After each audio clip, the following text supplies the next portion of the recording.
வீட்டில் இருக்க பொருளை வச்சு எவர் ஃபேவரட் எக் ஃப்ரைட் ரைஸ் பார்த்துடலாமா? அதுக்கு ஒரு கடாயில் கொஞ்சமாக ரீஃபைண்ட் ஆயில் ஆட் பண்ணியிருக்கேன்.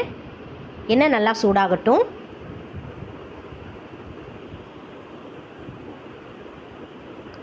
எண்ணெய் சூடானதுக்கப்புறம் கொஞ்சமாக சோம்பு ஆட் பண்ணிக்கலாம்.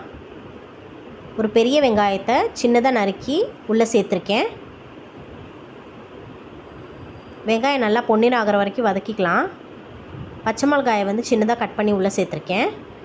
This video is sponsored by Buy Mode mobile app. Get started by download Google Play or App Store. பச்சை மிளகாய் சேர்த்ததுக்கப்புறம் கொஞ்சமாக கருவேப்பிலை ஆட் பண்ணியிருக்கேன். இப்போது கொஞ்ச நேரம் நல்லா ஃப்ரை பண்ணிக்கலாம். ஒரு 50 கிராம் முட்டைக்கோஸ் ஆட் பண்ணியிருக்கேன். இப்போது நல்லா ஃப்ரை ஆயிடுச்சு. இப்போ இதில் கொஞ்சமாக இஞ்சி பூண்டு பேஸ்ட் ஆட் பண்ணிக்கலாம்.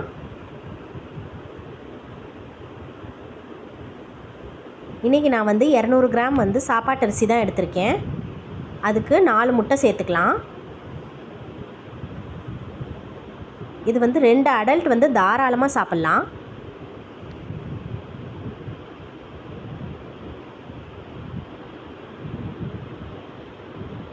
இப்போ கொஞ்ச நேரம் விட்டு கலந்து விட்டுக்கலாம்.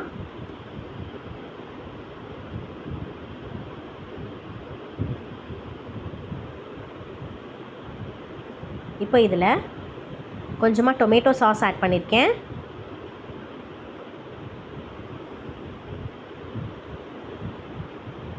கொஞ்சமாக சில்லி சாஸ் ஆட் பண்ணியிருக்கேன்.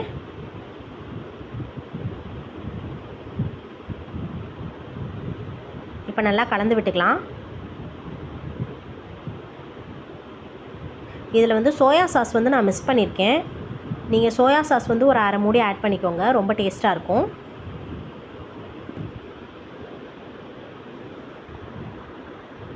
தனி மிளகாய் தூள் கொஞ்சம் சேர்த்துருக்கேன். 1 டீஸ்பூன் அளவு சேர்த்துருக்கேன்.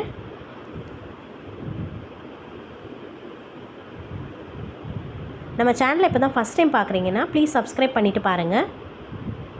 பக்கத்தில் இருக்க பெல் ஐக்கானையும் ப்ரெஸ் பண்ணிக்கோங்க. அப்போ தான் நான் போடுற வீடியோஸ் உடனுக்குடன் உங்களுக்கு சேரும். கொஞ்சமாக சீரகத்தூள் ஆட் பண்ணிக்கலாம்.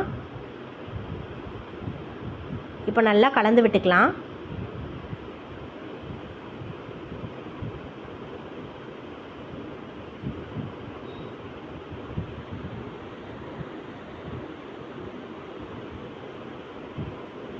இப்போது வேக வச்ச அரிசியை நம்ம கொஞ்சம் கொஞ்சமாக சேர்த்துக்க போகிறோம்.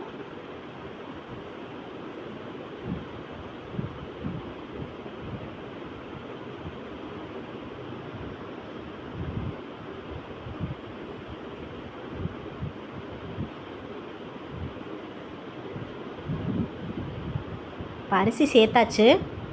நல்லா மிக்ஸ் பண்ணி விட்டுக்கலாம்.